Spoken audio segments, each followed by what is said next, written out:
Cliff, it's hard to believe that the Washington Nationals are about to begin their 20th season in the nation's capital. Yeah, you know what? And I go back to my Montreal days. That's Montreal right. before the Nationals, but I think they've now understand, who they are, their identity. They have a young core, one of opportunity to be good, and that's all you really want. When you Mike Rizzo and you've weathered the storm for a long time, the general manager here, you have to understand what you have, and then know that you can put guys in certain positions to be successful and win now. Yeah, and they did win it all in 2019. Yeah. But since that 2019 World Series, Cliff, the Nationals have not been to the postseason. Let's show you this. Additions and subtractions. Now, reportedly, Kyle Finnegan set to return as the closer, as signing a deal or agreeing to a deal just a few days ago with this Washington Nationals team. So he's set to return as the closer. But let's begin with the birthday boy, Dylan Cruz.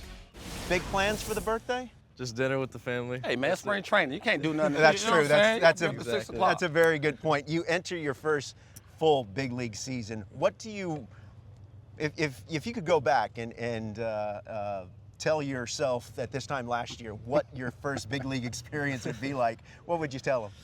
Man, I don't know. I would just tell them to have fun, really, and go do what you do and be yourself. And I mean, we have a good culture, a good chemistry building in this locker room right now. So I think we're gonna do some special things this year. It's gonna be fun. We got a little dig me session here. We've got some video of your first home run against the Yankees Game and 3. Carlos Rodon. Yeah, game 3. Oh, he's challenging you with some heat, huh?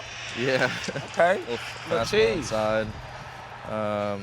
Generally, what are you trying? What's the plan here, especially facing? Here's another one against another left-hander, Imanaga. Yeah.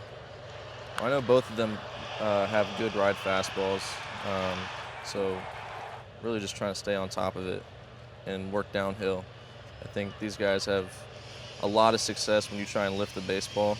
So for me, this offseason especially, I've really worked on just staying down and through the baseball and almost hitting like a ball above the baseball. I know Bregman talks a lot about that. Yeah. So he's an LSU guy, and we have talked about it, and yeah, just staying on top of the baseball and staying through it. But yeah, and like I said, it all goes back to swinging at the right pitches too. And I think they have a lot of success too when you get out of your zone and get out of your plan, and yeah, just sticking to it. As far as your game, see stolen bases at 12. Like, how do you perfect that part of your game to make sure you can carry this team at times? Yeah, I mean it's all the basic stuff really. Yeah. I think controlling what you can control. And like we said, it's taking balls and swinging at strikes. But back in college, that's what we focused on the most, really. I think my coach in college used to always say that the strike zone is like the line of scrimmage in football. Mm-hmm. You control that from both sides of the plate and both sides of the game, good things will happen. So, yeah, I mean, I think if you can work on your swing as much as you possibly can, but if you aren't swinging at the right pitches, right.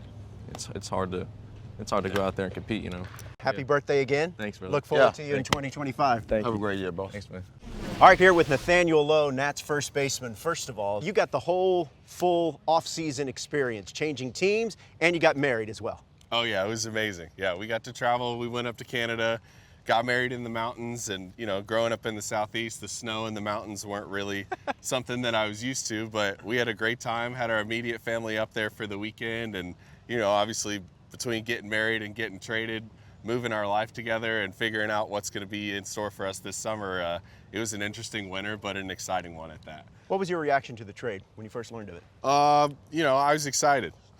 Because they say so much about Washington having a bright future and a young core and really talented players. And now after a week and a half of getting to see that, I see it too. So, I'm excited for this season. I think we're going to make great things happen, and we're looking to build blocks for future success as well. And looking at last year's numbers at the first base position for this team, I mean, that is an area of need. So when you looked at that and you heard of the trade, was your reaction, hey, there's an opportunity for me to make a difference here? Oh yeah, especially to be able to fill a new team's needs and to be able to help them continue on the path to success. Like, I don't like the rebuild term because every team should be able to show up in spring training and be ready to compete. The 6-month grind and figuring out what works and what doesn't work and where to revert to when you're in trouble, it's going to be really cool to see so much talent in this clubhouse have to go through that. Best of luck in D.C., man. Thank you. Nathaniel Lowe of the Washington Nationals. Let's send it over to Cliff Floyd, who's with James Wood.